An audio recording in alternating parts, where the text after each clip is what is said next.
Today, we're diving deep into one of the most powerful and mysterious objects in the entire Marvel Cinematic Universe.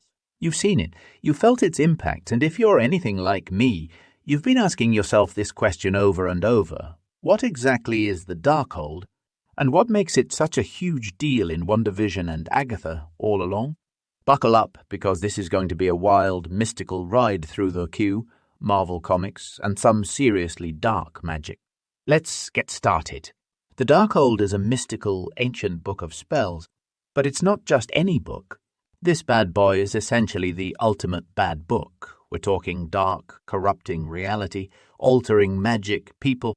If you thought Doctor Strange's spells were crazy, the Darkhold takes that to an entirely new level. It first popped up in the Marvel Comics and quickly became known as one of the most powerful magical artifacts in the entire universe. It's got the kind of power that makes you want to ask, is anything safe when this thing is around? But what makes it so dangerous? Well, this isn't just a book filled with magic. The Darkhold was created by the elder god Sheen, a terrifyingly ancient and evil being. Sheen wrote spells into the Darkhold that allowed him to influence the Earth from his own dark dimension, and the book itself can corrupt anyone who reads it. This thing is basically a one-way ticket to madness and destruction. Now, if that's not enough to give you goosebumps, consider this. Whoever gets their hands on the Darkhold is basically signing up for madness, tragedy, and sometimes a little or a lot of world-ending chaos. So where did this all start? To really understand the Darkhold's terrifying power, we need to go back to its origins in the comic. The Darkhold first appeared in Marvel Spotlight 4, and get this, it was discovered by a werewolf. Yeah, we're not even joking here. The werewolf by night, Jack Russell, finds it on a monster-filled island. Sounds like a spooky horror movie setup, right? But the full extent of its power wasn't revealed until Avengers 87. That's where we learned that this ancient book was connected to the elder god Shethon, and that it holds the key to unleashing chaos on Earth. Shethon inscribed spells into the Darkhold with the intention of one day opening a portal between his dimension and ours. And once that happens, let's just say it's not going to be pretty. Throughout Marvel Comics history, a ton of characters have crossed paths with the Darkhold, and none of them came out unscathed. Blade, the Vampire Hunter, and Doctor Strange both tried to use the Darkhold in a spell to wipe out all vampires. You can imagine how intense that storyline was. Even villains like Carnage, the symbiotic serial killer, have been empowered by this dark book. And when Carnage gets hold of it, you know things are going to get bloody. But there's one character with a particularly strong connection to the Darkhold, and that's none other than the Scarlet Witch herself, Wanda Maximoff. All right, let's talk about Wanda. If you've seen WandaVision, you already know that things get really intense when Wanda starts exploring her full potential. In fact, the Darkhold plays a huge part in Wanda's story, both in the comics and in the MCU. In the comics, Wanda has been tied to the Darkhold from a young age. At one point, a group of witches, including one named Lilia Calderu, had to protect her from a sorcerer who was wielding the Darkhold. And later, in the miniseries Darkhold, Tales from the Book of Sins, we get a prophecy that basically predicts Wanda's future, a child born of no man and of a woman marked by sin. Daughter becomes mother. Then will the dark return begin? Pretty cryptic, right? This prophecy ties into the birth of Wanda's twin sons, who are eventually revealed to be connected to Mephisto, the demon.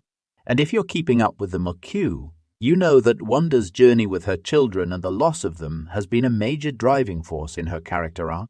In WandaVision, the Darkhold shows up in the final episode when Agatha Harkness, played brilliantly by Kathryn Hahn, reveals its power to Wanda.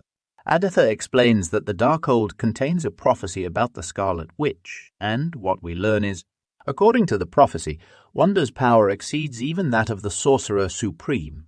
Yes, Doctor Strange himself, and that she's destined to destroy the world. No big deal, right? The last time we see Wanda in WandaVision, she's flipping through the Darkhold, and we hear the voices of her children calling out to her. And this is where things really get crazy. Because in Doctor Strange in the Multiverse of Madness, we see exactly what happens when the Darkhold gets its claws into Wanda. This is where the Darkhold's corruptive power really takes center stage. In Multiverse of Madness, Wanda is fully under the influence of the Darkhold. She's obsessed with finding a way to bring her children back, even if it means traveling to another universe and hijacking a different version of herself to do it. And let's not forget, she's willing to slaughter anyone who stands in her way. Yeah, Wanda goes full Scarlet Witch in this movie, and it's not pretty. She's ruthless, terrifying, and completely unhinged, all thanks to the Darkhold's corrupting influence. She even travels to Mount Wundagore, the birthplace of the Darkhold, to fully embrace its power. In the end, Wanda sacrifices herself by destroying the Darkhold and collapsing the peak of Mount Wundagore. It's a tragic and heartbreaking moment, but it also raises the question, is Wanda truly gone? Let's not forget about Agatha Harkness. In WandaVision, we see that Agatha has been using the Darkhold for her own purposes, and she's clearly been studying it for a long time. But after Wanda traps Agatha in a spell, we're left wondering what's next for the sinister sorceress. Well, that's where Agatha All Along comes in. The show is set to explore more of Agatha's backstory, including her history with the Darkhold, and from what we've seen so far, it's not looking good for her. There are hints that Agatha's quest for power may have led to the loss of her son, Nicholas Scratch, and that her obsession with the Darkhold has had terrible consequences. The Darkhold hasn't just appeared in WandaVision Multiverse of Madness. It's actually been a major plot point in other Marvel TV shows as well. Anyone remember Agents of S.A.I.E.L.E.L.D.D.